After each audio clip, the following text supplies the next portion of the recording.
Tonight, 3 young men killed in an eastern suburbs crash. The driver now in police custody. The political contest over housing heats up as the Prime Minister and opposition leader head west. King Charles and Queen Camilla spotted soaking up the sunshine before their official duties begin. A Perth mother's desperate plea to find a reckless driver accused of a freeway hit and run. And the glitch causing Commonwealth Bank customers to be charged twice for transactions. This is 9 News Perth with Tracy Ver.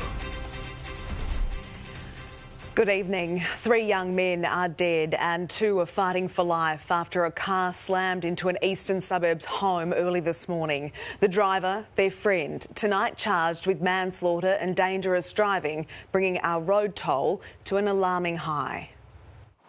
1 car, 3 young men's lives lost. 2 others hang in the balance. The 22-year-old man behind the wheel survived this. There's 3 families that are receiving traumatic news today, devastating, life-changing. The community's going to be affected. There's another 2 families that are hoping that their children pull through.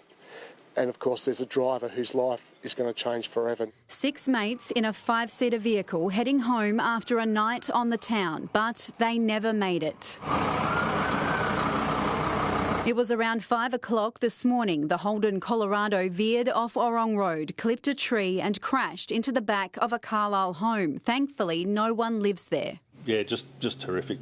There was noises coming out of the car that weren't good, so I knew there was other people in the car. A neighbour's doorbell camera capturing the sound of impact.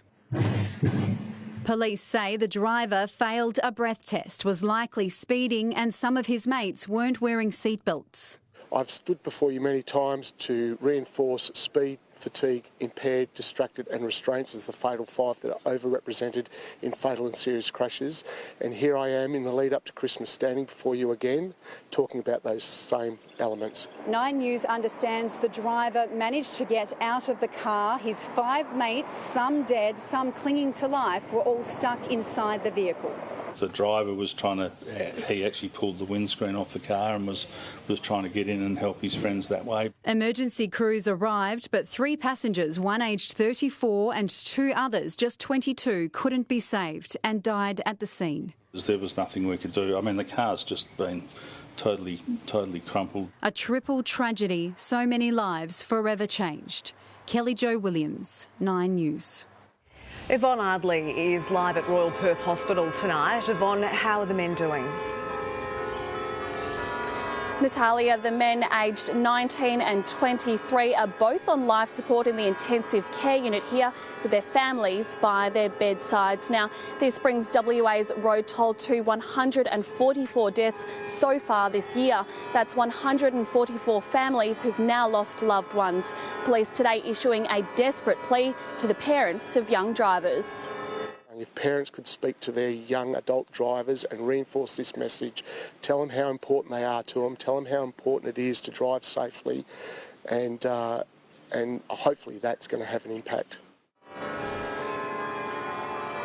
Natalia, the driver, a 22-year-old man, is tonight in police custody. He'll face court over those charges tomorrow. Yvonne, thank you. The Prime Minister and opposition leader are both in WA tonight, selling their versions of the Australian dream. Anthony Albanese spending the day promoting our lobster industry in Geraldton, while Peter Dutton served up the Coalition's $5 billion plan for housing. Peter Dutton out and about in the West with a new plan for housing. Mate, you'll be the greatest housing minister ever. If a coalition government is elected next year. I want to make sure that we can build these homes and backyards and make sure that young Australians have hope again. They say the way to do that is with a $5 billion federal investment in critical infrastructure to connect potential new housing sites to water, power, sewerage and access roads. We're here today to say that we're introducing 500,000 additional blocks of land into the market so that those people can move from rent to home ownership. The plan welcomed by the industry. We cannot build until infrastructure is in place. We've got developments in Sydney that are just sitting waiting for the delivery of sewage, for instance. Peter Dutton also announcing a freeze on the National Construction Code in a bid to reduce red tape. It's crippling and it's adding cost. We reckon it probably adds at least $30,000 to the cost of a new home. The Prime Minister also in WA. Hi, how you going? Hoping to hold on to votes in the must-win state with his own housing plan. We've got a $32 billion Homes for Australia plan. They're going to spend less money, not more. The claims the Coalition are making here are absolutely fanciful. With building starts at a decade low and home ownership out of reach for many Australians, all parties are ramping up their pitch to voters on housing, sure to be a major factor at next year's election. Amanda Kopp, 9 News. King Charles and Queen Camilla have spent their first day in Australia taking in our famous views of the Sydney Harbour. It was a rest day for the royals ahead of a packed schedule for the remainder of their trip down under. They're used to balcony appearances, but none quite like this. From Admiralty House at Kirribilli, King Charles and Queen Camilla soaking up Sydney Harbour. The sun shining as they stroll the lawn, the King in cream chinos and a sports coat, Camilla a blue sundress and a navy cardigan. Escorted by a staff member, the Queen taking in the Opera House view.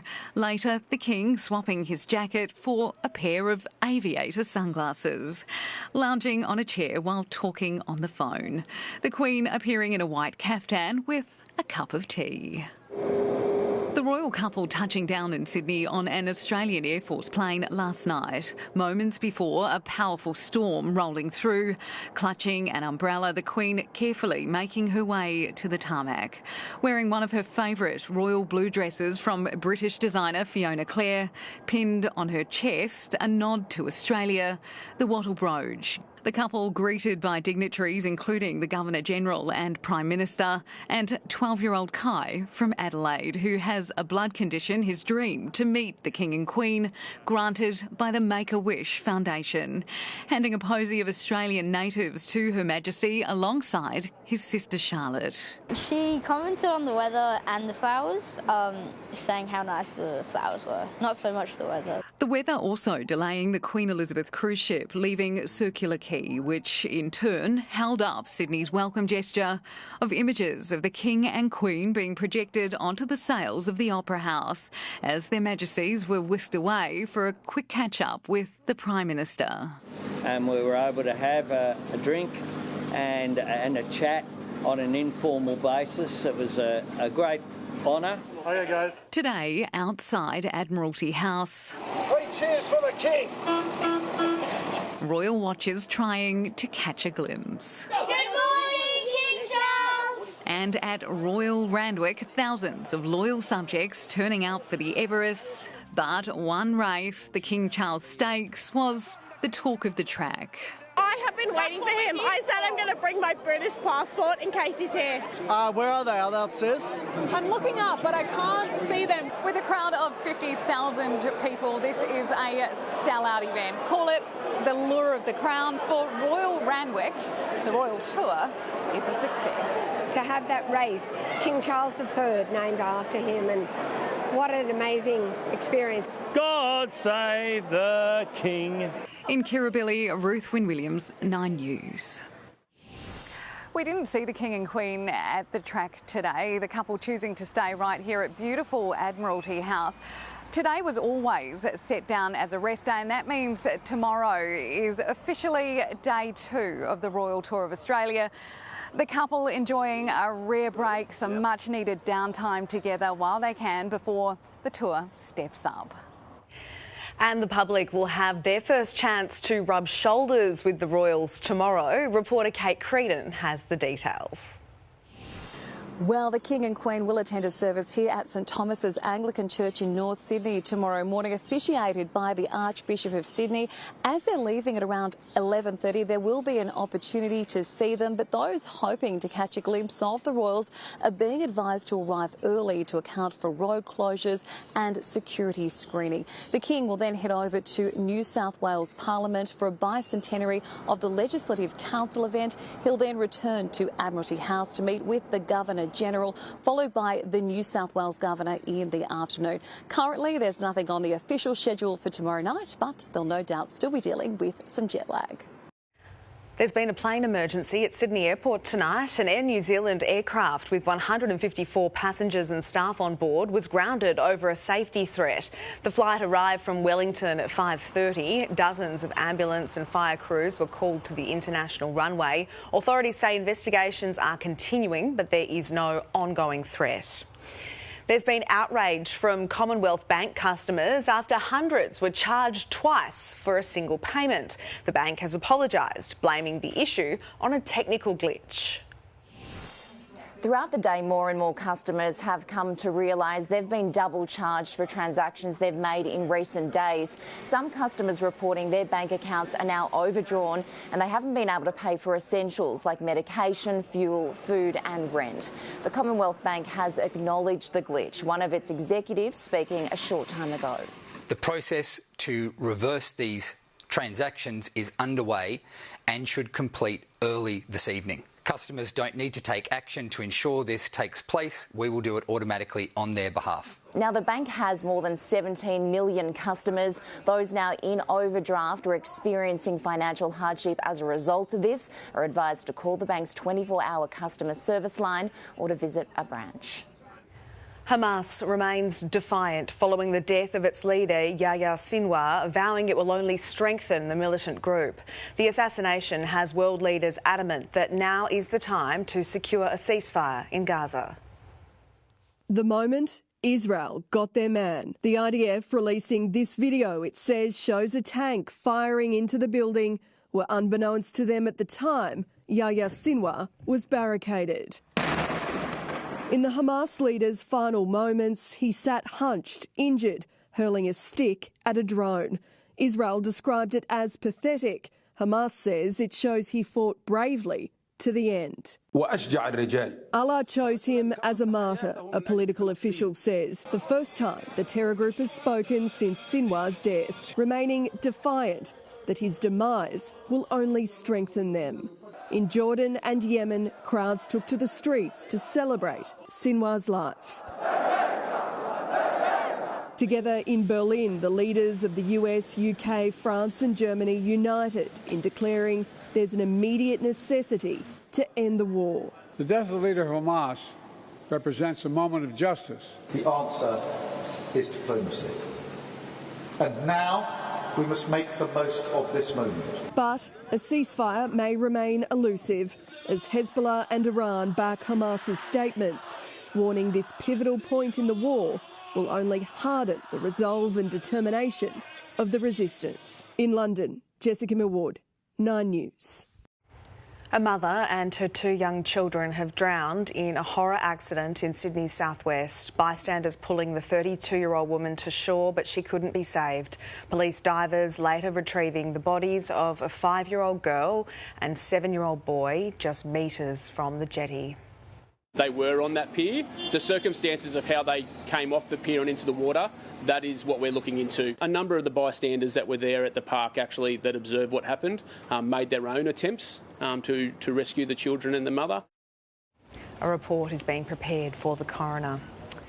There are concerns for a missing teenager who hasn't been seen in 5 days. Police say 17-year-old Mary Brown, known as Molly, was last seen leaving her South Perth home around 12:30 on Tuesday afternoon to go to the supermarket, but never came home. Anyone who sees Molly should call police. Police have arrested a man accused of indecently assaulting a teenage girl in Harrisdale. Child Abuse Squad detectives spent yesterday hunting this man, who they say assaulted the girl just before 3:30 Thursday afternoon. The man in his 30s remains in custody tonight. He is helping police with their investigation.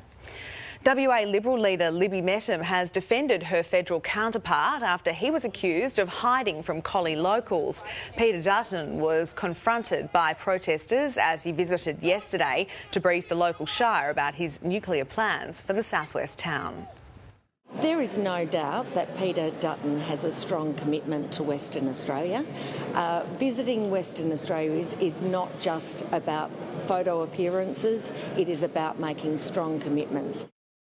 Mr Dutton joined a number of key Liberal figures in Perth today, addressing the party faithful at the Liberal State Conference. A Perth mother is making a desperate plea to track down a driver who ran her off the Kwinana freeway. Andrea Sunderland says the man caused the high-speed collision and took off. Now police need the public's help to track him down. Cruising up the Kwinana, then suddenly... Mate.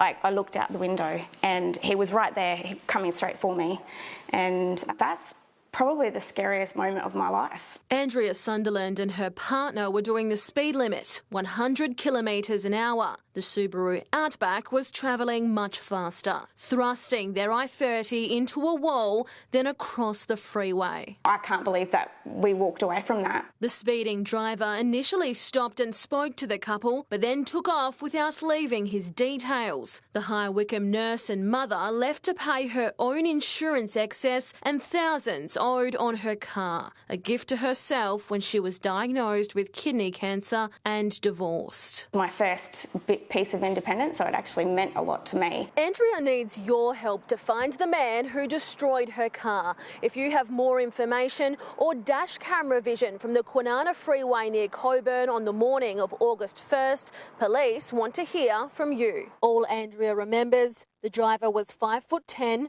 likely in his late 20s, Caucasian with dark hair. His number plate, 1DJD 498. I want to find the driver. I want to get him off the road, because if he's driving like that, it's only a matter of time before he actually does kill somebody. Bianca Carboni, 9 News. A warm but cloudy start to the weekend. Kelly Haywood, we reached our expected maximum before lunchtime. We did, Natalia. We even saw it get a little warmer than expected, hitting 24.3 degrees just before 12 o'clock this afternoon. But it dropped almost immediately afterwards, and then it spent much of the afternoons hovering around the early 20s.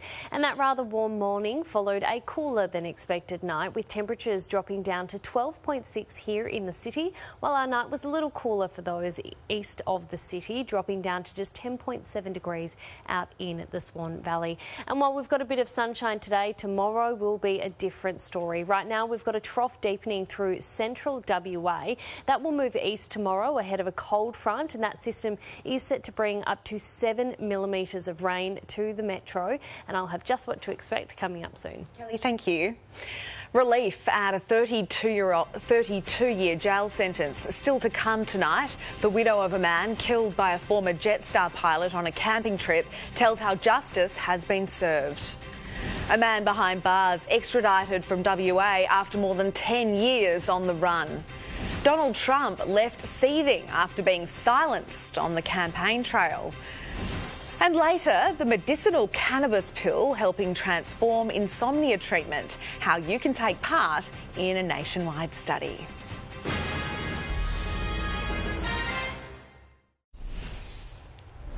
A Brazilian man has been extradited from WA after more than a decade on the run. The 42-year-old, charged over his role in an international cocaine smuggling syndicate, has been jailed by a Queensland court. The man was arrested on the Gold Coast 12 years ago over a conspiracy to smuggle more than a kilo of drugs into Australia, but disappeared after being granted bail. He was tracked down by WA police and was this week sentenced to 8 years behind bars. The widow of Russell Hill says she's relieved Greg Lynn has been jailed for 32 years for the murder of Carol Clay in Victoria's High Country. Even though the former Jetstar pilot was acquitted of her husband's death, Robin Hill says justice has been served. Robin Hill wanted Gregory Lynn locked up for at least 25 years. Yesterday, she got her wish. We were just all over the moon when we left, because we couldn't wish for a better outcome. The former Jetstar pilot thought he could get away with murder, and Mrs. Hill feared he might. Despite admitting to hiding and burning the bodies of her husband Russell and Carol Clay in Victoria's High Country, Lynn claimed their deaths were an accident when police swooped in 2021. I haven't behaved well. I've made some poor decisions. A jury saw through Lynn's lies but could only find him guilty of Carol's murder beyond reasonable doubt. Mrs. Hill started crying in court, as Justice Michael Croucher said through tears. In contrast, Russell's loved ones are left in an excruciating legal limbo. I should acknowledge their plight, their agony, their suffering, and I do. I'm not normally like that. I try to keep it in. And as Lynn was jailed for at least 24 years, Mrs. Hill and the courtroom gasped with shock and relief. It's normally quiet in there, but it was a... If Greg Lynn appeals, Robin doesn't know whether or not she'll return here to court. She says an evil man is where he belongs, and while Mrs. Hill won't accept his apology for covering up the deaths, she says it's better than nothing. He's not sorry. You can be sorry, but you're guilty, because an innocent person wouldn't be saying, I'm sorry. He is evil because he would have had to work out all the things he did after the event.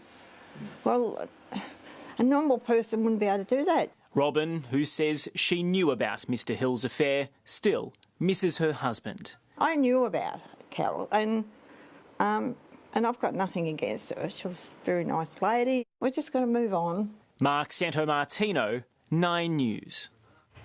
The US Democratic Party is ramping up pressure on Donald Trump less than 3 weeks out from the election. But the former president had more pressing issues today, with his rally derailed by a technical issue.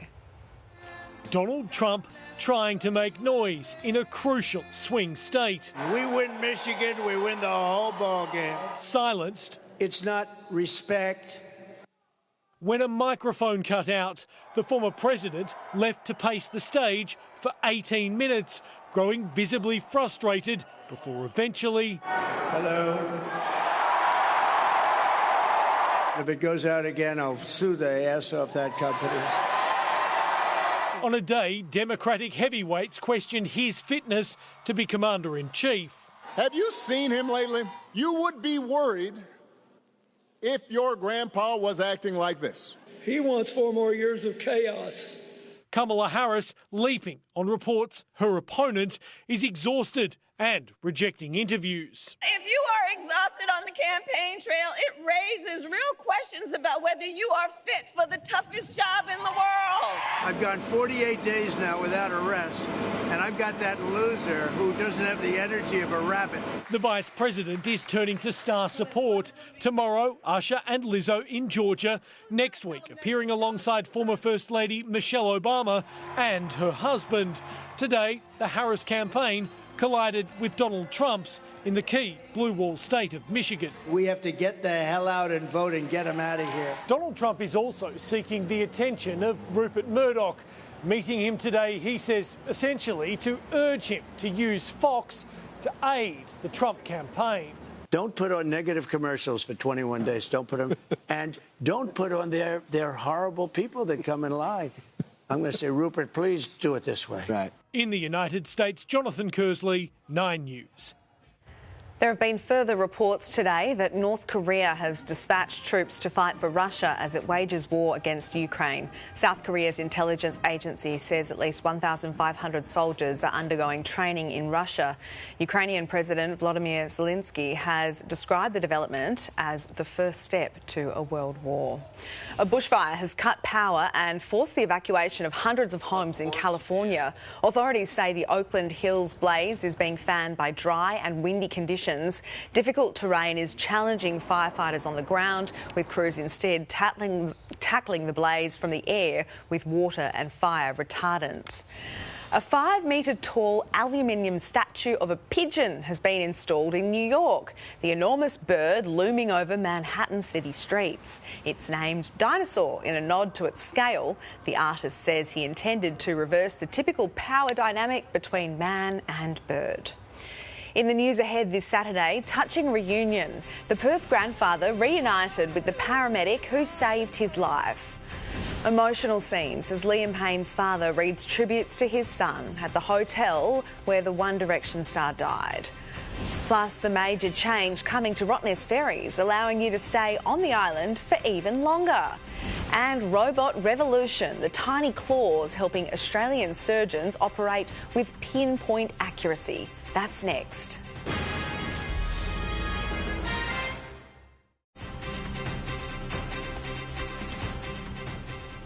A Perth grandfather has made an emotional reunion with the paramedic who saved his life after he suffered a heart attack at a northern suburbs leisure centre. Alan Duncan nearly died in the back of an ambulance and wants you to know the steps he took that saved his life. Reunited with the hero who saved his life. Natalia. Hi. How are you going? Oh, it's so nice to see you up and about. And thanks to you. Yeah, welcome. 75-year-old Alan Duncan nearly died in May. Swimming laps at the Balladura Community Centre, his wrists began aching. Having already survived one heart attack, his instincts kicked in. My training says something's not right, get out. So I did. Lifesavers Lauren and David phoning 000. Tia Milligan, at the time just a paramedic in training, raced to the scene. We've come into the pool. First thing he said to us was he's having a heart attack. Took him into the van, have attached the ECG dots to have a look at what's going on, and indeed he was having what we call a STEMI, which in your terms is a heart attack. The pair instantly connecting. Well, I have a sense of humour, even when I'm dying. Giggles turning grave when Alan suddenly went into cardiac arrest. We managed to give a couple of shocks as well as some medication. We've given him some oxygenation and compressions and got him back, a full resuscitation. She saved my life, simple as that. I was dead. I found out this morning just how much work she put into bringing me back. She didn't let go. She didn't stop. Alan had emergency surgery but made a full recovery, now back to living life to the fullest. During a cardiac arrest, the chance of survival drops by 10% for every minute the patient does not receive medical care. For Alan, already being in the back of the ambulance saved his life. The grandfather now wants everyone to do one thing. Learn first aid. It may save your life. It may save your child's life. In my case, it saved me twice, literally. If I hadn't started that course all those years ago, I'd be long gone. With my job, you never know with follow-ups how patients are going to be after. So to hear he's doing so well, he's living life to his best. He's cycling, he's swimming, he's got a new grandkid to look forward to. Just all of that was so nice to be able to see him absolutely thriving. Yvonne Ardley, 9 News. Visitors will have the option to stay later on Rottnest Island this summer, with return ferry trips extended to 9 p.m. from next month. The late-night ferries will give day trippers the chance to watch the sunset and have dinner on the island. The last ferry will depart at 9 o'clock from Thursday to Sunday between November and January. Liam Payne's heartbroken father has travelled to Argentina to formally identify his son's body. His grief was on public display as fans gathered outside the hotel where the One Direction singer died. Liam Payne's father mourns with his fans. Jeff Payne reading notes of condolence before placing a kiss on a photo of his son left outside the Buenos Aires hotel where he died. He mouths thank you to those holding vigil for the One Direction star before retreating within. Staff then take him to the third-floor balcony where Liam spent his final moments, Jeff travelling to Argentina with the grim task of identifying his son's body and arranging its return home. The 31-year-old singer is survived by his son, Bear. Today, his former partner Cheryl shared this photo of the pair and wrote of her grief.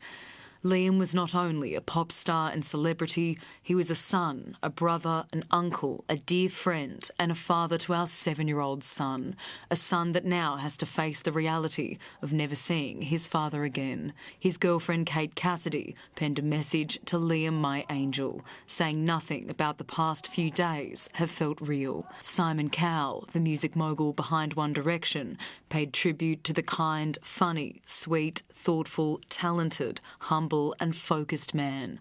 And from Robbie Williams, Liam's trials and tribulations were very similar to mine. What a handsome, talented boy. What a tragic, painful loss. That pain clear to see on his father's face. Amber Caneen, 9 News. The next generation of robot microsurgery has arrived in Australia. It allows surgeons to stitch nerves and blood vessels smaller than 1 millimetre with greater accuracy and control than ever before. Jeff Roder is back in his garden and walking again after having cancer sliced out of his left thigh by the smallest wrists in the world of medicine. My recovery, in my mind, has been, fantastic. I haven't had a Panadol since I left hospital. The machine, called Samani, has just arrived at St Vincent's Hospital in Melbourne. It's one of just 21 performing real operations anywhere in the world, and the only machine of its kind in Australia. Its tiny instruments giving microsurgeons like Dr Alden Ma superhuman precision. What you're looking at is the world's smallest instruments with a mechanical wrist. It scaled down my movement by up to 20 times. Which means that if I move a centimetre, the robot moves half a millimetre. It really pushes the boundary of surgeons' physical limitations, and that is very exciting. Unlike human hands, these tiny claws never tremor, and Jeff emerged as a perfect first patient. The 71-year-old grandfather of 4 needed part of his right leg transplanted to his left, and Dr Ma was able to easily stitch together blood vessels measuring less than 1 millimetre wide. There's a lot of potential here, and we found ourselves trying to hold ourselves back. It's hard to appreciate just how tiny these movements are unless you're standing right next to this machine. It's already been used in 10 pretty complex microsurgeries here at St Vincent's Hospital, but as more doctors are trained, there's hope it'll be used in hand surgeries for lymphedema as well as nerve surgeries going forward. Hopefully with the help of this machine, I can look into different solutions for problems that I yet have an answer. Hope that sounds as good to Jeff as hearing he's cancer-free. And when we got that news, both my wife and I cried. Bring on the robots. Mark Santomartino, 9 News. Still to come tonight, the cannabis-based capsule to help tackle insomnia. Australian scientists calling for more volunteers for a nationwide sleep study. And thousands flock to the annual Granny Smith Festival, honouring the legacy of the Apple's creator. But first, Bonnie Raynor's here with Sport and Body, a boost for Fremantle's finals hopes. Natalia, an important 4 points to go with bragging rights in the crosstown clash. The Dockers keep their perfect Derby streak alive as they cement their spot in the top 4. A magical day for Ma, securing a slice of history with a dream double. And the Wildcats' woes worsen as a sore and sorry Bryce Cotton heads to hospital.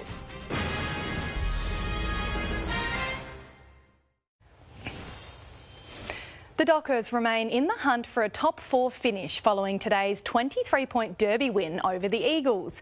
Ash McCarthy leading the charge with 20 disposals and a goal in the bruising encounter as Freo kept their perfect Derby streak intact in front of a sellout crowd. WA supremacy with 7 straight Derby wins. Fremantle maintain their perfect record over West Coast. Freo breaking their run of slow starts, completely overwhelming the Eagles, taking full advantage from the whistle for the opener. As McCarthy takes the advantage. And kicks the opening goal. Freo strike first in Derby 7. Then strong hands converted with a brilliant finish for Freo's second. Webster goes for it. And slots it. Dockers have the opening 2. The Docker dominance continuing, the pressure relentless. What a tackle. In came Veria with a huge hit. With the gap on the scoreboard growing bigger. Antonio gathers, pops a handball, beaten Webster into an open goal. Josh Tracy and Sean Darcy enjoying the 23-point half-time Freo lead. The Eagles finally booting a major halfway through the third term. And the mark is taken by Amy Franklin. Needs to slot this for the Eagles, and she just chips it through. 16 points the difference at the final break. Freo sealing the contest in the final 2 minutes. It was Lakay, Kaufman, Lally, snaps. And Fremantle will win 7 straight derbies. Competition has got so close. Like every week there's kind of shock results, I suppose, so it makes getting into the top 8 really difficult. But yeah, just really proud of the girls. Just 2 matches remaining against the 16th place Giants and the 12th place Bulldogs. Freo eyeing a top 4 finish. Joel Saratzis, 9 News. Premiership Eagle Tom Barris's move to Hawthorn could see a position switch for captain James Sicily. The addition of Barris has the skipper open to the prospect of playing forward next season, with former Saint Josh Battle also joining during the trade period. Sicily today cooking up a storm with Magpies midfielder Josh Dacos as part of a promotional stunt. Well, the Perth Wildcats are nervously awaiting scan results after Bryce Cotton was sent to hospital during today's 4-point loss to the Breakers.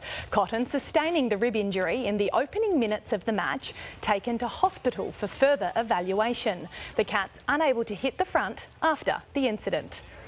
You know, it did take us a minute because he is such an integral part of our team. To Jesse's point, it probably just took us a little minute in the first half to recalibrate.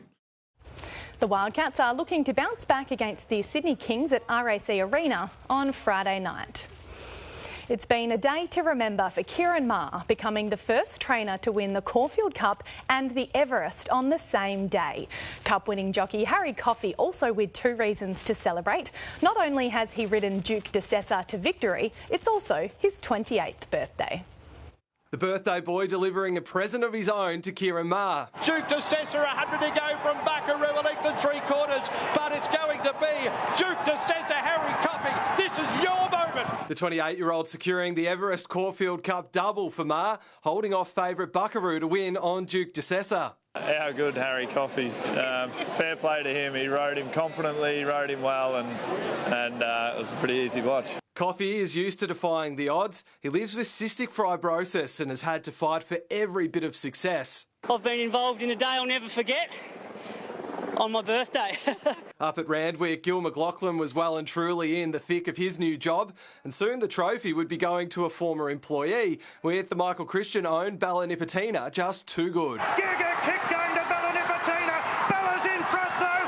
Ballanipatina wins the Everest from Giga kick. We drew gate 12. The fear all week was that she'd be caught 3 wide, no cover, and she was still good enough. Drama beforehand, traffic ward and a late scratching after rearing in the gate, costing Jamie Carr her first ride in an Everest. He's out, traffic ward and a late scratching. Ballanipatina then provided the biggest shock of all, out in front early and holding on, leaving Kieran Maher in awe of both jockey and horse. We said at the barrier draw, she's got an uncanny knack of running very well from any gate, wide, inside, doesn't matter, and just Craig, beautiful ride, you know, to have the balls to do that. Craig Williams rode Giga Kick to victory in 2022 before being sacked.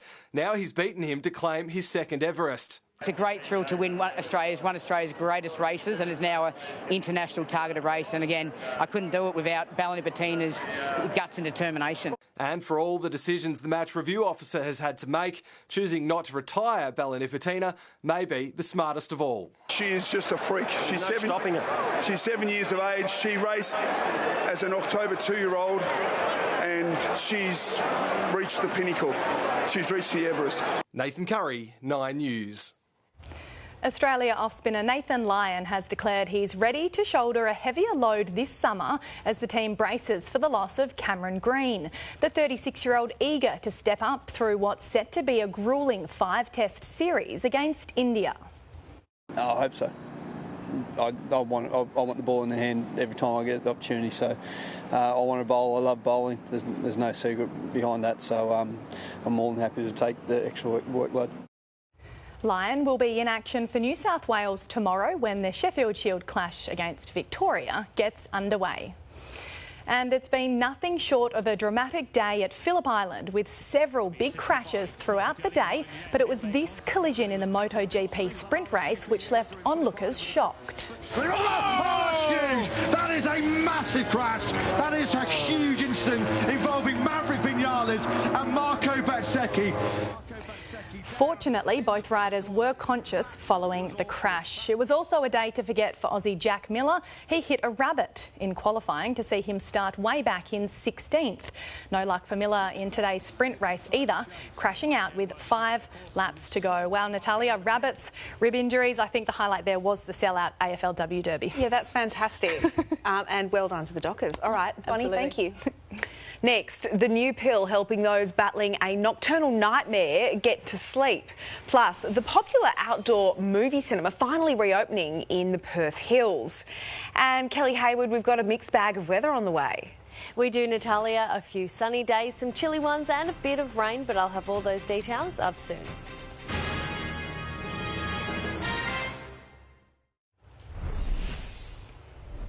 Around 1 in 3 Australians suffer from insomnia, which can lead to depression, anxiety, high blood pressure and heart disease.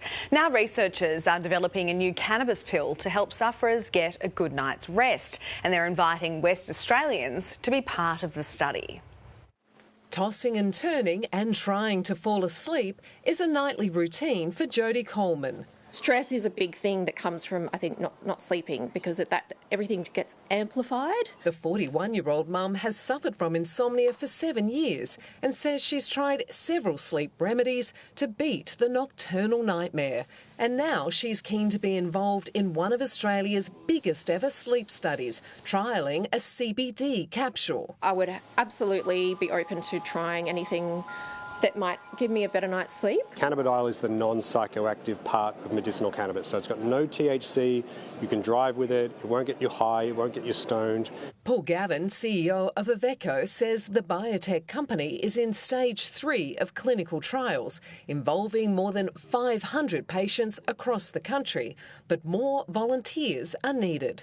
So we're looking for anyone that has insomnia symptoms at least 3 times a week and have had those symptoms over for a minimum period of 3 months. We're hoping to be the first ones to get it successfully registered, and that's why our trial is so big and so rigorous. It's hard to believe, but we spend about a third of our lives sleeping, or about 26 years if we live to 80. And medical professionals recommend getting at least 7 to 8 hours a night for optimum health. Volunteers will be needed for 3 months and paid for their time. And all you have to do is pop a pill, keep a journal and hopefully get a good night's sleep. Felt better when we got out of bed and had enough sleep, had enough energy and enough fuel in the tank to do all of the things. Imagine that. Michelle Tapper, 9 News. Thousands have turned out for the 39th Granny Smith Festival in Sydney. The event honours Maria Ann Smith, who created the famous apple back in 1878. The day is filled with a street parade, market stalls and food trucks. Time for a look at Perth's property market. Sales activity was up last week, while total listings for sale also ended the week higher. Nine's Property Watch shows just over 4,500 properties currently on the market, and according to data from Rewa.com, 892 are under offer or have been sold. Our top-selling suburbs last week: Rivervale, Rockingham, Morley, Baldivis and Mandurah. This waterfront property, located in the Port Mandurah canals, sold for almost $1.7 million, perfect for those seeking style, comfort and practicality. While this modern and fresh 4-bedroom, 2-bathroom home in Baldivis went for just over $700,000. And at the lower end of the market, this villa in Como, the 2-bedroom, 1-bathroom home selling for $550,000.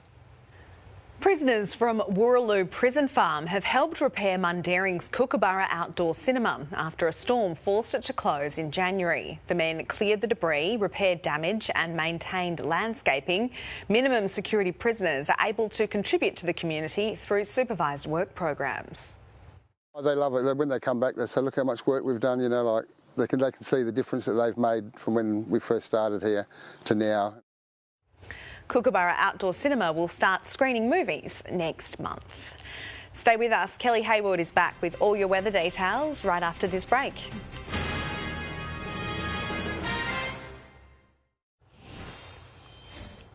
Welcome back. A warm and cloudy spring Saturday, and I hope you enjoyed it because we are in for some showers tomorrow.